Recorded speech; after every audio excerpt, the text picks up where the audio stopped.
The sites date from 1600 to 800 BC. For other American plants, decisive evidence consists of realistic depictions in art. For example, the chili pepper is clearly depicted in a sculpture at a temple that honors the Hindu god Shiva at Tiruchirappalli, India.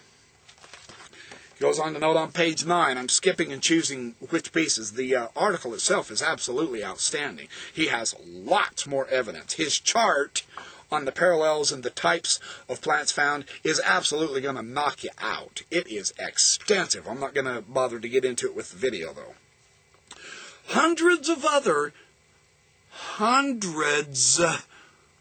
other India temple sculptures show voluptuous women holding upright in one hand an ear of corn, maize, make a sacred gesture known as a mudra.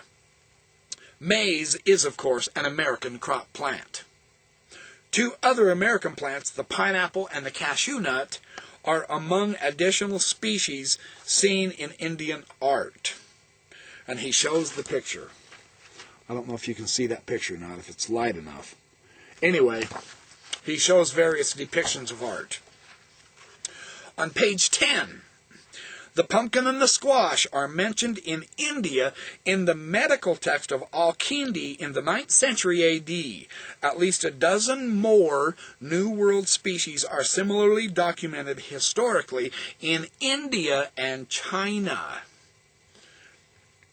38 different species of plants that originated in the Americas each had at least one name in Sanskrit, the ancient language, the ancient sacred language of India. This observation alone demonstrates that a remarkably abundant flow of New World fauna took place in southern Asia between 2000 BC and AD 1000. The black nightshade, too, from the New World, was named not only in Sanskrit, but in Persian and Chinese, but also in Arabic. Elsewhere, a name for sweet potato among Chibchan speakers of Colombia and Panama precisely matches the Hawaiian name for the plant. Carl H. Wrench's linguistic study of names for sweet potato resulted in his proposing that the sweet potato reached Polynesia at least twice. Once via a northern route through Hawaii under the guise of Kurara, or Kuala, and once via a southern route as Kumara, with Easter Island as its point of entry. Often, this is on page 11 now, often several types of analysis rather than a single method combine to prove contact by sea. In our study, we always demanded at least 2 lines of evidence before considering contact across the sea to be assured. For instance, with the peanut, where the primary evidence comes from archaeology, added support comes from linguistics. Now there's careful scholarship. There's an LDS scholar showing us what careful and serious scholarship is all about. I really love this methodology. This is not a desperation smacked of lack of evidence.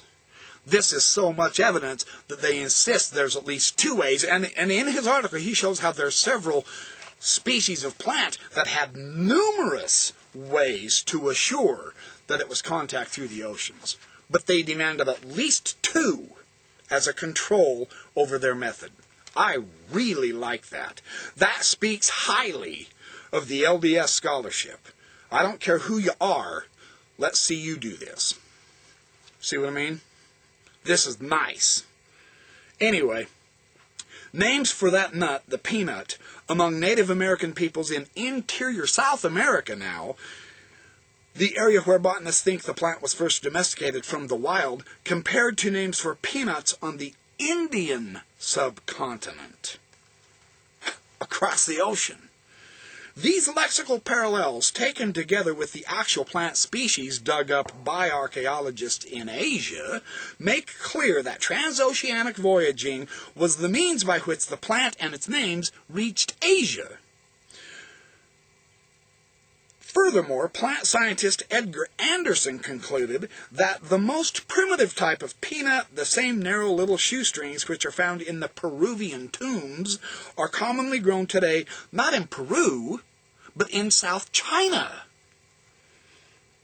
To the amazement of some scientists and the consternation of others, chemical evidence of tobacco had been found in ancient Egyptian mummies, although tobacco was supposed to be unknown in the Old World prior to Columbus.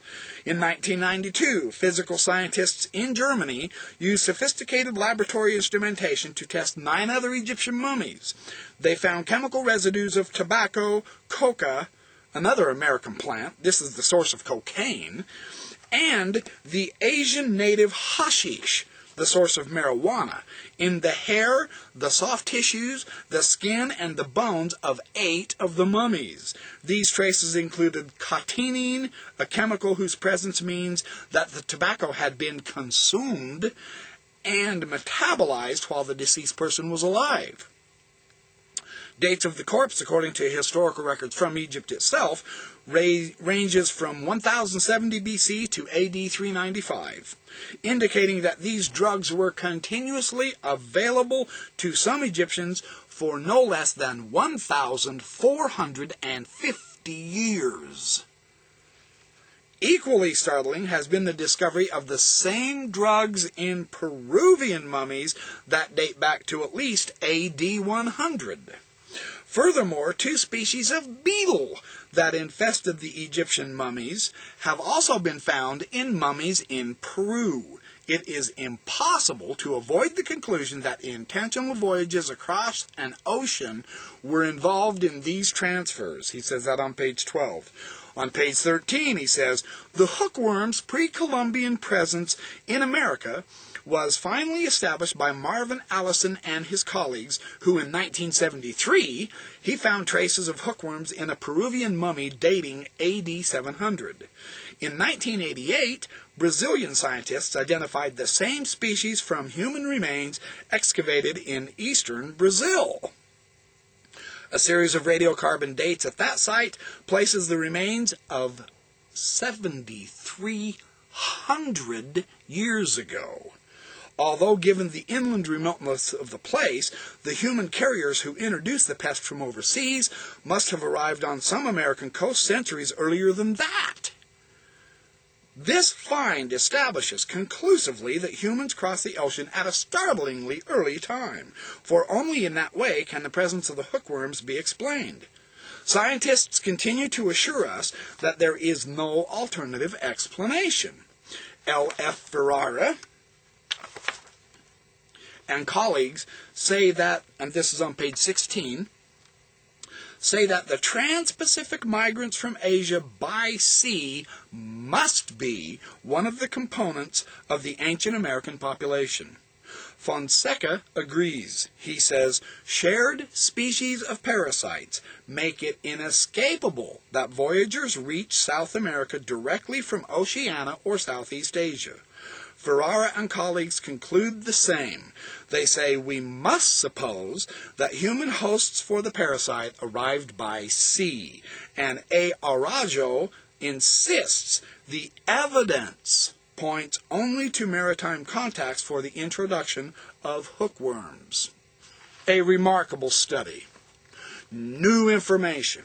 New vast amounts of evidences. 98 different plant species now coming out in print within the next couple of years, I'm hoping, showing absolutely not only cultural contact, not only genetic contact, but physical plant carrying back and forth. Just exactly like Nephi said they did. They brought the seeds from the old world with them.